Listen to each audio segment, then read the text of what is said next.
నమస్తే welcome to news scan. నా పేరు వెన్నెల. హెడ్లైన్స్ చూద్దాం. జూరాల ప్రాజెక్టుకు తగ్గుతున్న వరద 9 గేట్ల ద్వారా దిగువకు నీటి విడుదల. హైదరాబాద్ లో మరోసారి భారీ వర్షం. రాత్రికి రాత్రే వర్షపు నీటిని క్లియర్ చేసిన డిఆర్ఎఫ్ బృందాలు. ప్రకాశం బ్యారేజ్ కి తగ్గుతున్న వరద ఉధృతి. ప్రకాశం బ్యారేజ్ వద్ద మొదటి ప్రమాద హెచ్చరిక.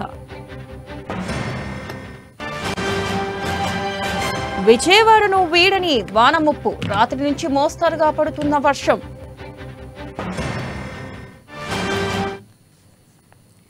డీటెయిల్స్ చూస్తే గనక వరద ప్రభావిత ప్రాంతాలైన ఇటు విజయవాడ అలాగే తెలంగాణలో ఖమ్మమైన ప్రాంతాలకు ఇటు భారీగా సహాయ నిధులు కూడా చేశారు. సెలబ్రిటీస్ నుంచి ఎన్టీఆర్ కావచ్చు, అలాగే పవన్ కళ్యాణ్ కావచ్చు, అనేక మంది విరాళాల ద్వారా ఆదుకుంటున్నారు. మొదటిగా పేపర్ చూసుకుందాం. ఈనాడు గనక చూసుకున్నట్టయితే ధ్వంసమైన ఇల్లు, నిరాశ నిండిన కళ్ళు.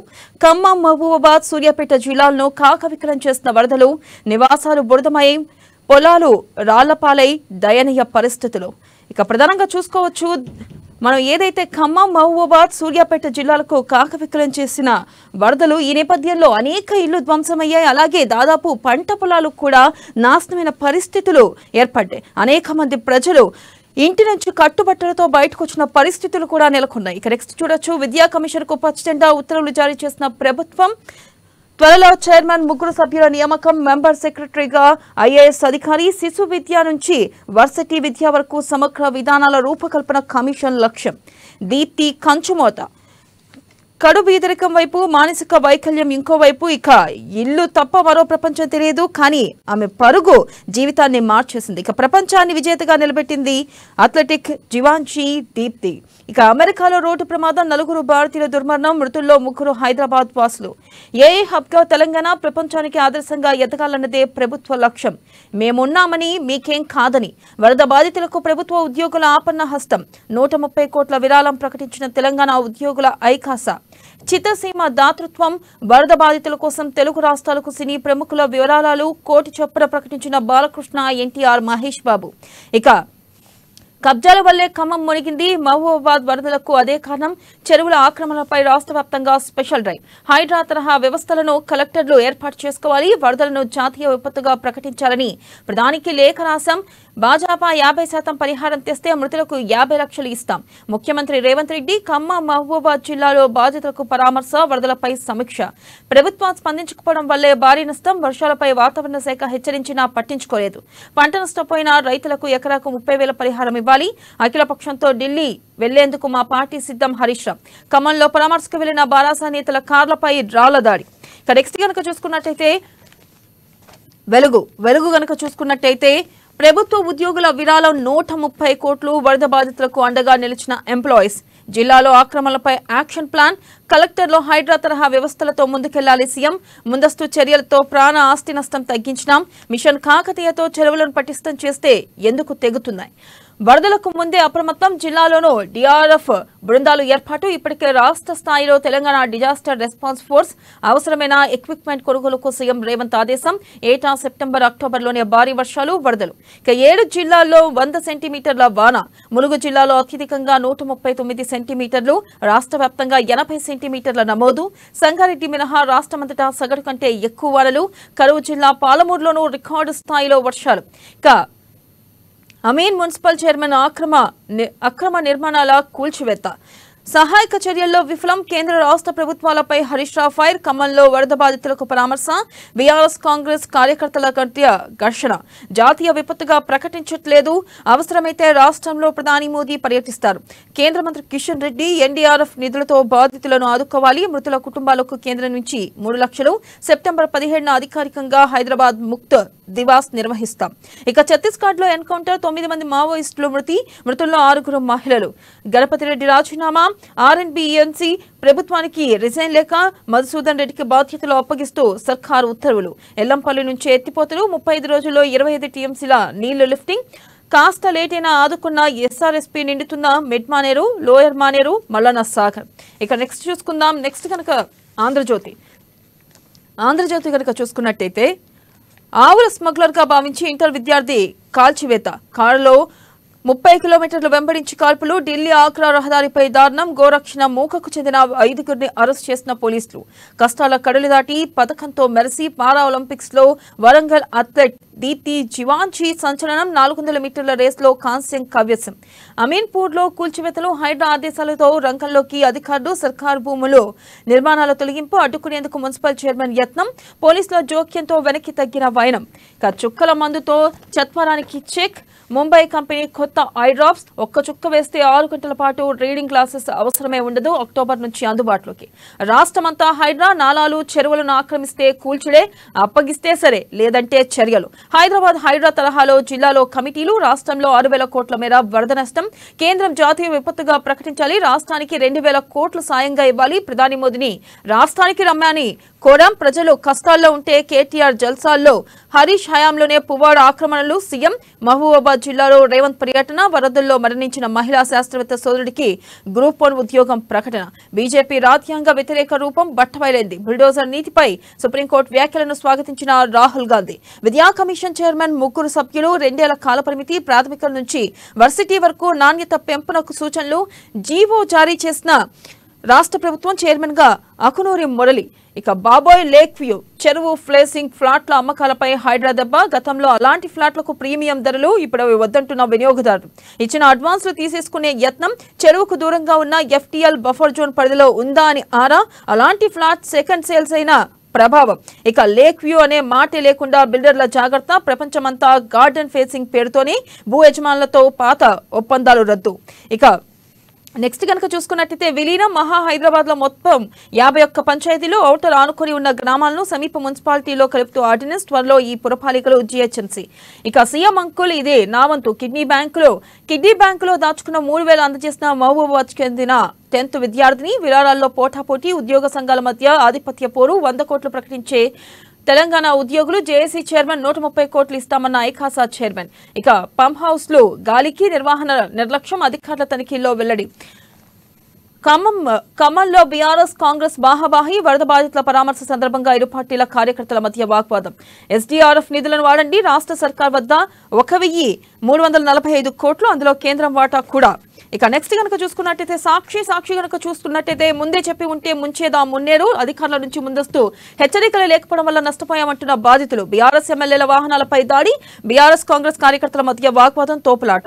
అండగా ఉంటాం. వరద బాధితులకు ముఖ్యమంత్రి రేవంత్ రెడ్డి హామీ. మహబూబాబాద్ జిల్లా సీతారాం తాండాలో పర్యటన. చంద్రబాబు ఎవరిది పాపం. బుడమేరు వరదకు 32 మంది బలి. లెక్క తేలని మరణాలు ఎన్నో. ముందు అవి ఖర్చు చేయండి. SDRF అకౌంట్ లో 1,345 కోట్లు. కిషన్ రెడ్డి. దీనిపై పూర్తి విశ్లేషణ అందించడానికి మనతో పాటు సిద్ధంగా ఉన్నారు రాజకీయ విశ్లేషకులు కృష్ణమూర్తి గారు. వారితో మాట్లాడేద్దాం. కృష్ణమూర్తి, చెప్పండి, ప్రధానంగా చూసుకున్నట్టయితే వరదల నివారణ చర్యలు ప్రారంభమయ్యాయని చెప్పొచ్చు. అయితే ప్రధానంగా చూసుకోవచ్చు అనేక మంది హీరోలు కూడా ముందుకొచ్చి విరాళాలు ఇస్తున్నారు. అలాగే మనం చూసుకున్నట్టయితే 130 కోట్లు కూడా ప్రభుత్వ ఉద్యోగులు విరాళం ఇచ్చారు. దీన్ని ఎలా చూడొచ్చు అంటారు? అయితే ఈ ఆపత్కాలంలో అందరూ కలిసి ముందుకొచ్చి సమిష్టిగా కృషి చేస్తున్నారు అనుకోవచ్చా? మన మొత్తం మరోసారి పరిమళిస్తుందని ఇది ఒక తాజా ఉదాహరణ. సర్వస్వం కోల్పోయింది. ఒక రకంగా చెప్పాలి, నిలుగుదోపిడి గురయ్యారని చెప్పచ్చు. అట్లాంటి వాళ్ళను ఆదుకునేందుకు వీలైనంత మేర సహాయం చేసి ఆదుకోవాలి అని ఏదైతే దాతలు ముందుకు వస్తా ఉన్నారో వాళ్ళందరినీ అభినందించాలి. మరికొంతమంది కూడా ముందుకు రావాల్సిన అవసరం ఉంటారు. ఎంతో కొంత తోచినంత సహాయం చేయడం, వరద బాధితులకు ఆదుకోవడం, ప్రభుత్వానికి ఈ సమయంలో అండగా ఉండి ప్రభుత్వానికి తోడుగా మేము ఉన్నాము అని చెప్పాలంటే ఇది మంచి అవకాశం. కాబట్టి దాంతో మరింత మంది ముందుకు రావాలి. ఎవరైతే సెలబ్రిటీస్ ముందుకు వచ్చారో వాళ్ళందరినీ ప్రభుత్వం అభినందిస్తుంది. ప్రజలు కూడా వాళ్ళని అందిస్తా ఉన్నారు, వాళ్ళ గురించి చర్చిస్తా ఉన్నారు, వాళ్ళ యొక్క దాతృత్వాన్ని మాట్లాడుకుంటాం. అంటే అనేక సందర్భాల్లో సెలబ్రిటీస్ చాలా రకాలుగా విరాళాలు ఇచ్చారు. ఎక్కడ ఏ ఆపద వచ్చినా వారు ముందుండి సహాయం చేస్తా ఉన్నారు, ముందుండి సహకరిస్తా ఉన్నారు, ఆర్థిక సహాయాన్ని అందిస్తా ఉన్నారు. వారు తోచిన విధంగా కరోనా సమయంలో కానీ ఆ తర్వాత కానీ ప్రకృతి వైపరీత్యాలు ఇప్పుడు వచ్చినా ఏ రకమైన ఇబ్బందులు వచ్చినా వాళ్ళు ముందుకు వస్తా ఉన్నారు. కాబట్టి వాళ్ళ సేవలు అందరూ సాధ్యం కూడా. అయితే ఇక్కడ గమనించాల్సిన విషయం ఏంటంటే కొంతమంది బడాబాబులు, మల్టీ మిలినియర్లు వీళ్ళు ఉదాహరణగా ముందుకు రావాల్సిన అవసరం. ఇంకా వాళ్ళు ఎవరు పారిశ్రామికవేత్తలు ఎవరు పెద్ద ఎత్తున ప్రకటించాల్సిన అవసరం. ప్రైవేటు సంస్థలు అనేకమైనటువంటి ఐటీ సంస్థలు హైదరాబాద్ కానీ మిగతా ప్రాంతాలు వీళ్ళందరూ కూడా ముందుకు రావాలి. ఎన్ఆర్ఐ వాళ్ళు కూడా ముందుకు రావాల్సిన అవసరం. ఎందుకంటే ఇది కోలుకోలేని దెబ్బ. ఒక రకంగా చెప్పాలంటే రాష్ట్రానికి కూడా కొంత ఇబ్బందికర పరిస్థితి. ప్రతిపదంలో దూసుకుపోతున్నటువంటి రాష్ట్రాలు, 2 రాష్ట్రాలు కూడా ఈ రకమైన వరదలు రావడం, భారీ నష్టం, ప్రాణ నష్టం జరగడం. నిన్న 16 అన్నారు, ఈ రోజుకు అది 25, 24 పెరిగింది అని చెప్పారు. అక్కడ కూడా మృతుల సంఖ్య పెరిగింది. కాబట్టి మృతుల సంఖ్య పెరుగుతూ ఉన్నది. అనేక చోట్ల పంటలు నష్టపోయాయి, పంటలు నీళ్ళకి మారయ్యాయి. కొన్ని చోట్ల పంట భూములు కనిపించకుండా ఇసుక మెట్టలు కనిపిస్తా ఉన్నాయి. వీటన్నింటినీ ఉపయోగించాల్సిన అవసరం ఉంది. రైతాంగాన్ని కూడా ప్రభుత్వం ఆదుకోవాల్సిన అవసరం ఉంది. కాబట్టి కొంతమంది ఎన్ఆర్ఐలు ఎవరుతున్నా వారి గ్రామాలను దత్తత తీసుకొని ఆయా గ్రామాల్లో ఉన్నటువంటి రైతులకు సహాయం అందించేందుకు ముందుకొస్తే కొంత బాగుంటుంది. ఎవరికి తోచిన విధంగా వారు సహకరిస్తే ప్రభుత్వం చేసే పనికి మనం ఒక చేయి వేసినట్టుగా ఉంటుంది. కాబట్టి ఎన్ఆర్ఐలు, పారిశ్రామికవేత్తలు వీరందరూ కూడా ముందుకు రావాల్సిన అవసరం ఉంది. ఇంకా కొంత విరాళాల సంఖ్య కూడా భారీగా పెరగాల్సిన అవసరం. అలాగే చూసుకున్నట్టయితే ఇటు హైదరాబాద్ లో హైడ్రా తరహాలోనే రాష్ట్రమంతా కూడా హైడ్రా విస్తరింపజేయాలని చెప్పి CM Revanth Reddy action plan లోకి దిగారు. ఈ నేపథ్యంలో ఆయన ఒక వ్యాఖ్య కూడా చేయడం జరిగింది. పువ్వాడ అజయ్ ఆక్రమణ వల్లే ఖమ్మం మునిగింది అంటూ కూడా వ్యాఖ్యలు చేశారు. దీన్ని ఏ విధంగా చూడొచ్చు అంటారు? గతంలో అనేక సందర్భాలు చెప్పుకున్న విషయాలు. 10 సంవత్సరాలు రాష్ట్రాన్ని పాలించిన పాలకులు ఎక్కడ భూమి ఉంటే అక్కడ వాళ్ళు కబ్జాలు చేశారు. అప్పుడున్న అధికార యంత్రాంగమే ఇప్పుడు పనిచేస్తుంది.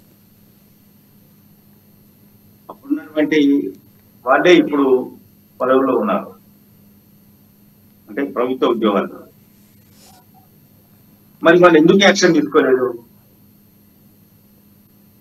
అనేది కూడా ప్రభుత్వం పరిశీలించాల్సిన అవసరం. కబ్జాలు జరిగాయని చెప్తున్నటువంటి ముఖ్యమంత్రి గారు కబ్జాల కాలపై అధికారులపై కూడా చర్యలు తీసుకోవాల్సిన, ఖచ్చితంగా చర్యలు తీసుకోవాలి.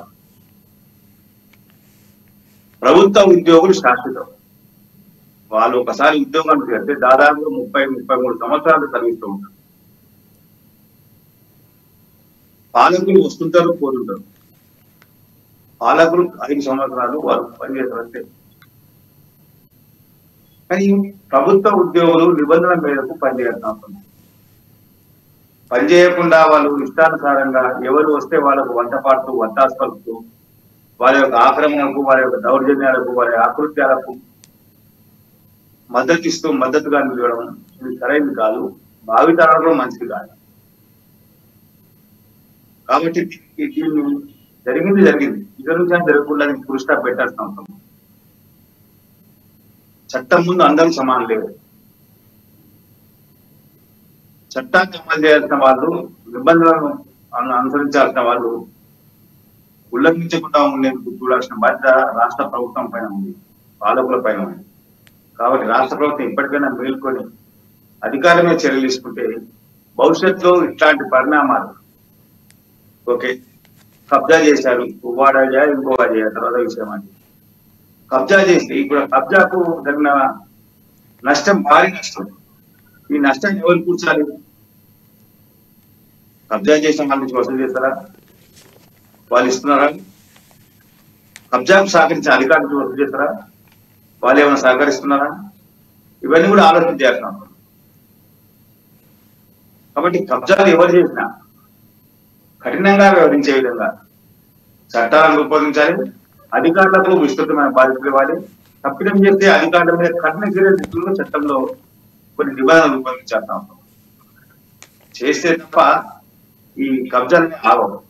మనం నిరంతరం చూస్తా ఉన్నాం. ఒక దిక్కు కూలుస్తా ఉన్నారు, ఇంకో దిక్కు కబ్జాలు విధిస్తా ఉంటారు. ఇది కూడా అధికార గమనించాల్సిన అవసరం.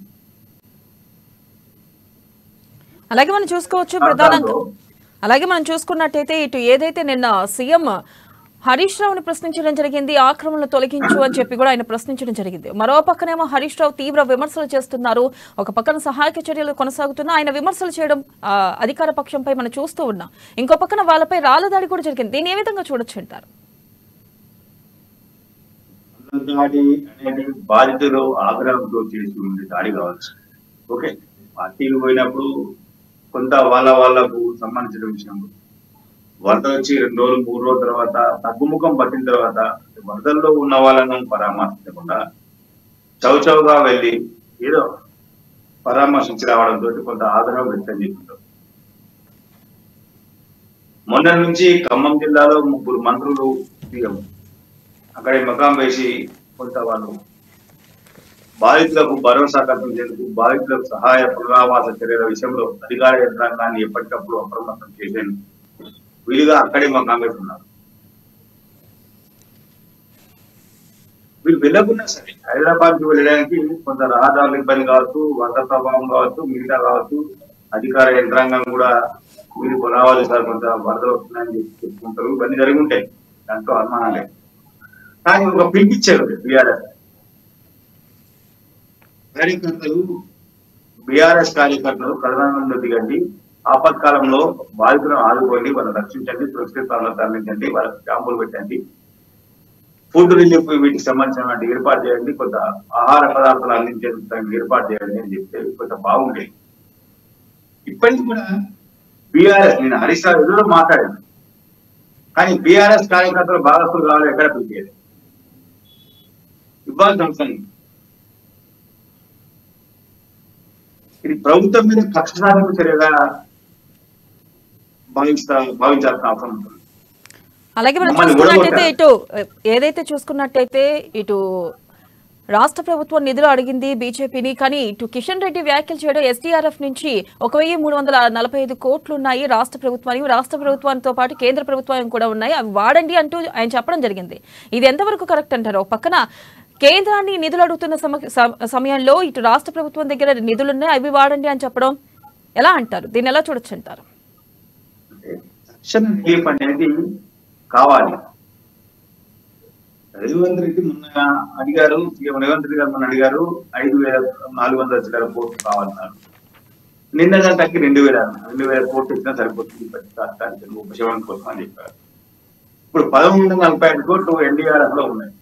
అది విపత్తు నిర్వహణ నిధి, అది దాని పేరే విపత్తు నిర్వహణ నిధి. అంటే ఇట్లాంటి విపత్తులు వచ్చినప్పుడు మాత్రం వాటి వినియోగించినందుకు వీరు ముందు డబ్బులు వాడుకోవాలి కదా, వాడుకొని తర్వాత నష్ట వివరాలను కేంద్రానికి సమర్పిస్తే దానికి అమలు చేస్తాయి. ఆల్రెడీ విషయాన్ని ప్రకటించారు, కుటుంబ కుటుంబాలకు 3 లక్షలు ఇస్తున్నామని. కొంత కేంద్రం కూడా రిలీఫ్ మెజర్మెంట్స్ మొదలు పెట్టింది.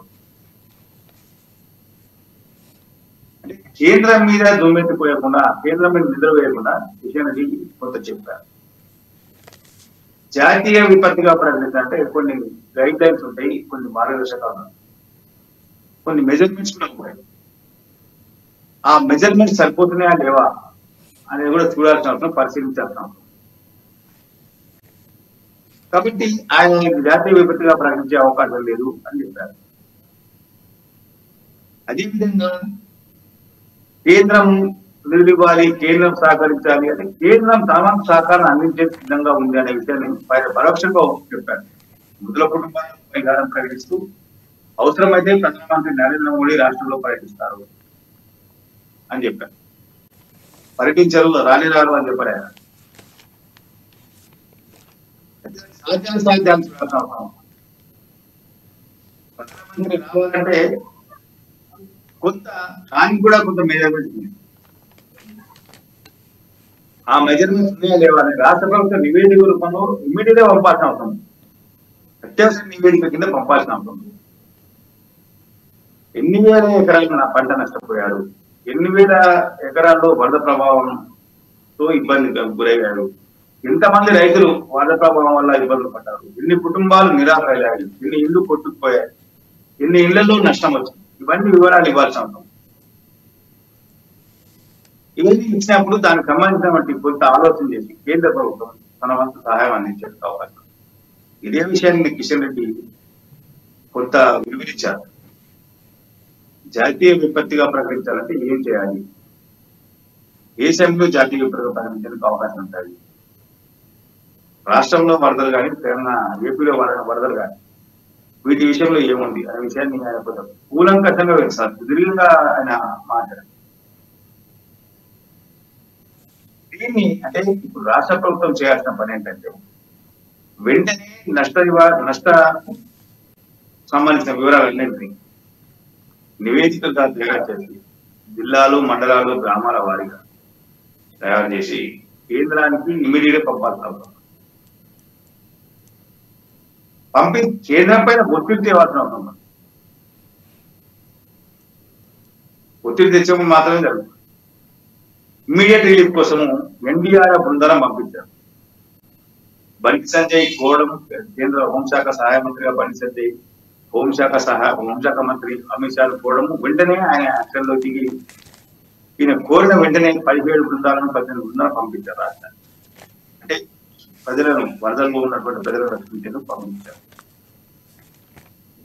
అది ఎమర్జెన్సీ రిలీఫ్. ఇప్పుడు జరగాల్సింది నష్ట నివారణ చర్యలకు బాధితులకు సహాయం చేసేందుకు బాధితులను ఆదుకునేందుకు కావాల్సినటువంటి నిధుల విషయంలో రాష్ట్ర ప్రభుత్వం మరింత వేగంగా స్పందించాల్సిన.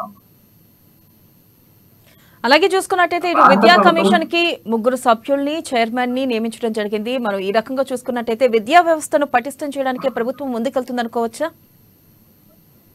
విద్యా కమిషన్ చైర్మన్ నియమించలేదు. నియమించేందుకు కేంద్ర ప్రభుత్వం రాష్ట్ర ప్రభుత్వం నిర్ణయించింది. దానికి సంబంధించినటువంటి ఆదేశాలు జారీ చేసింది. త్వరలోనే దానికి సంబంధించినటువంటి విద్యా కమిషన్ ఏర్పాటు కావాలి. విద్యా కమిషన్ ఏర్పాటు ద్వారా అంటే గ్రౌండ్ అక్షరాభ్యాసం విద్యార్థి ఏదైతే ఎల్కేజీ, యూకేజీ నుంచి విద్యను మొదలు పెడతారో యూనివర్సిటీస్ వరకు విద్యలో నాణ్యత పెంచేందుకు ఆ కమిషన్ కృషి చేయాల్సిన అవసరం. అంటే విద్యా వ్యవస్థలో సమూలమైన మార్పులను తీసుకొచ్చేందుకు ఏ రకమైన చర్యలు తీసుకోవాలి? నాణ్యమైన విద్య, ఉపాధి కల్పించే విద్య, భవిష్యత్తు యువతకు అవసరాలకు ఉండాల్సినటువంటి విద్య ఏ రకంగా ఉండాలి అనే అంశం మీద ఈ కమిషన్ ప్రత్యేక దృష్టి పెట్టి పాఠశాలలు, కళాశాలలు, యూనివర్సిటీ వీటన్నింటి విషయంలో మార్పులకు సంబంధించినటువంటి సలహాలు సూచనలు చేసే అవకాశం. గడిచిన 10 సంవత్సరాలుగా రాష్ట్రంలో యూనివర్సిటీల గ్రేడు అధమ స్థాయికి దిగింది. ఒకప్పుడు ఏ గ్రేడ్ లో ఉన్నటువంటి ఉస్మానియా యూనివర్సిటీ, కాకతీయ యూనివర్సిటీలు గడిచిన 10 సంవత్సరాలుగా గత పాలకులు అనుసరించినటువంటి విద్యా వ్యవస్థ నాశనం కోసం అనుసరించినటువంటి విధానాలతో పూర్తిగా బయటపడింది. ఒకప్పుడు మన యూనివర్సిటీకి, మన కాకతీయ యూనివర్సిటీకి, మన ఉస్మానియా యూనివర్సిటీకి పేరుంది. ఎక్కడికైతే గ్రాడ్యుయేట్ అయ్యారంటే ఉస్మానియా యూనివర్సిటీ పిలిచి కూర్చోబెట్టి మాట్లాడేవారు ఇంటర్వ్యూ. అప్పుడు ఆ పరిస్థితి లేదు. దాన్ని పూర్తి స్థాయిలో అంటే భ్రష్టు పట్టిన విద్యా వ్యవస్థను మరోసారి గాడిలో పెట్టేది ఈ విద్యా కమిషన్ కొంత ఉపకరిస్తుంది. విద్యా కమిషన్ లో నియమించే వాళ్ళు కూడా కొంత అంటే రాజకీయ కోణంలో కాకుండా విద్యా వ్యవస్థ మీద కొంత మేధావులను దాంట్లో ఉన్నటువంటి కమిషన్ చైర్మన్ కానీ సభ్యులను కానీ నియమించే విషయంలో కొంత విద్యా వ్యవస్థ మీద పూర్తి స్థాయి అవగాహన ఉండి యువత భవిష్యత్తుకు సంబంధించినట్టు కొంత వాళ్ళకు కొంత విజన్ ఉన్న వాళ్ళని నియమిస్తే కొంతవరకు విద్యా వ్యవస్థ కొంత పటిష్టమయ్యే అవకాశం. ఇప్పుడున్నటువంటి కాలేజీలు, స్కూల్స్ అన్ని కూడా కేవలం కమర్షియల్ మీరు ఎల్కేజీకి వెళ్తే సుమారుగా సంవత్సరానికి ఆయనకు అన్ని ఖర్చులు కలిసి ₹1,00,000 తక్కువ లేకుండా ఫీజు అవుతుంది. ఇది పేద ప్రజల మీద భారపడి మధ్యతరగతి ప్రజల మీద భారం అవుతుంది. సంపన్న వర్గాల విషయంలో వదిలేయండి. ఈ ఫీజుల నియంత్రణ కూడా విద్యా కమిషన్ కొంత కట్టడి చేస్తాం. అలాగే చూసుకున్నట్టయితే ఇటు వారంలో కమిషన్ల నియామకాలు కూడా రాష్ట్ర ప్రభుత్వం చేపట్టనుంది. ప్రధానంగా మనకు కోదండరామ్ పేరు అలాగే నిరంజన్ పేరు కూడా వినిపిస్తుంది. కేవలం ఎస్సీ ఎస్టీ జాబితాలో ఎవరిని నియమించాలని చెప్పి ఇటు రాష్ట్ర ప్రభుత్వం తర్జన పడుతున్నట్లుగా తెలుస్తుంది. మరి ఈ నేపథ్యంలో మరి ఎస్సీ ఎస్టీకి ఎవరిని నియమించే అవకాశం ఉందంటారు? ప్రభుత్వం కొంత పరిశీలిస్తున్నది, కొన్ని కమిషన్లు ఏర్పాటు చేయాలనుకుంటున్నారు. విద్యా కమిషన్ గత ప్రభుత్వం లేదు, విద్యా కమిషన్ ఏర్పాటు చేయాలనుకున్నారు. విద్యా కమిషన్ ఏర్పాటు చేయాలనుకున్నప్పుడు ఆ రంగాల్లో ఎవరు నిష్ణాతులు, స్కిల్ యూనివర్సిటీ ఏర్పాటు చేశారు. స్కిల్ యూనివర్సిటీకి మహేంద్రను పెట్టారు, ఆనంద్ మహేంద్రను చైర్మన్ గా నియమించారు. అంటే స్కిల్ విషయంలో కొంత అంటే వృత్తి నైపుణ్యం మీద కొంత అవగాహనగా పెట్టారు. విద్యా కమిషన్ ఏర్పాటు చేసాం. విద్యా వ్యవస్థను అంటే ప్రస్తుతం ఉన్న విద్యా వ్యవస్థను ఆకలింపు చేసుకోవడంతో పాటు రాబోయే తరాలకు విద్యా వ్యవస్థ ఏ రకంగా ఉండాలి అనే ఒక విజన్ ఉన్న వాళ్ళ చైర్మన్ గా నియమిస్తే బాగుంటుంది. దాని సందర్భంగా ఏర్పడుతుంది. అదేవిధంగా రైతు కమిషన్, మిగతా కమిషన్ల విషయంలో కూడా రాష్ట్ర ప్రభుత్వం ఆలోచించింది. రైతు సమస్య మీద గత కొంతకాలంగా కోదండ రెడ్డి మాజీ ఎమ్మెల్యే, ముషిరాబాద్ మాజీ ఎమ్మెల్యే కోదండ రెడ్డి కొంత ఆయన ప్రయత్నాలు చేస్తా ఉన్నారు. కిసాన్ చైర్ కూడా ఆయన పనిచేస్తా ఉన్నారు. కాబట్టి రైతు సంస్థల మీద ఆయన అనేక విధంగా అధ్యయనం చేశారు. రీసెంట్ గా ధరణి సంబంధించిన కమిటీ వేసిన విషయంలో కూడా దాంట్లో కూడా ధరణి మీద కూడా కొంత అధ్యయనం చేశారు. అంటే రైతుల సమస్యలను చాలా దగ్గరగా తెలుసుకున్నటువంటి వ్యక్తి కాబట్టి ఆయనకు కొంత రైతు కమిషన్ చైర్మన్ ఇవ్వాలని చెప్పారు. కమిషన్ ఏర్పాటు చేయాలి. కొంత ఆయా వర్గాలలో అణగారిన వాళ్ళందరినీ అప్లిఫ్ట్ చేయడంతో పాటు వాళ్ళని మరింత అభ్యున్నతి పథంలో ప్రగతి పథంలో తీసుకెళ్ళాలి అంటే ఏం చేయాలి అనే విషయంలో ఈ కమిషన్లు చూసుకోవాలని. ఈ కమిషన్ ఏదో నియమించి నామకే వార్త కోర్టు కూర్చోబెట్టా కాకుండా వాళ్ళకు కూడా చేతి నిండా పని చెప్పాలి. వాళ్ళు కూడా ఎప్పుడు బిజీగా ఉండే విధంగా చూడాలి అనేది ప్రభుత్వం సంకల్పించినట్టుగా మనం భావించాల్సిన ఆ కోణంలో కొంత ప్రయత్నాలు జరుగుతూ ఉన్నాయి. అందుకు సంబంధించినటువంటి విషయంలో కూడా కొంత కమిషన్ల ఏవైతే ఏర్పాటు చేయాలనుకున్నారో వాటికి ఎవరెవరు నిష్ణాతులు, ఎవరు నియమిస్తే ఆయా వర్గాలకు మేలు జరుగుతుంది, ఆ కమిషన్ కు పూర్తి స్థాయిలో న్యాయం చేసిన వారు అవుతారు అన్న విషయంలో రాష్ట్ర ప్రభుత్వం కొంత పరిస్థితి తెలుస్తా ఉంది. బీసీ కమిషన్ కు నిరంజన్ సీనియర్ నాయకులు ఆయన గత కొంతకాలంగా పోరాటం చేస్తా ఉన్నారు. ఈ రకంగా కొన్ని కమిషన్లకు ఇప్పటికే కొంత అంటే అన్ని పలానా వాళ్ళంటే బాగుంటుంది అని ఆ వర్గాల్లో ఆ పార్టీలో జరుగుతున్న చర్చల సందర్భంగా వస్తున్నటువంటి ఇప్పటికి ప్రభుత్వం ఎవరిని ఫైనల్ చేస్తుందనేది ఇంకా వెయిట్ చేయాల్సిన అవసరం ఉంటుంది. ఖచ్చితంగా కమిషన్ల ఏర్పాటుతో కొంత ఆయా వర్గాలకు కొంత మేలు జరుగుతుంది తప్ప ఇబ్బందులు వచ్చేది ఏముండవు. రైట్, ఏదన్నా వాళ్ళ వర్గాలకు ఇబ్బంది కలిగితే వాళ్ళకి వెళ్ళి ఆ కమిషన్ మనం మొదలుపెట్టుకున్న గురించి కమిషన్ కావాల్సిన చర్యలు ఇస్తున్నాం.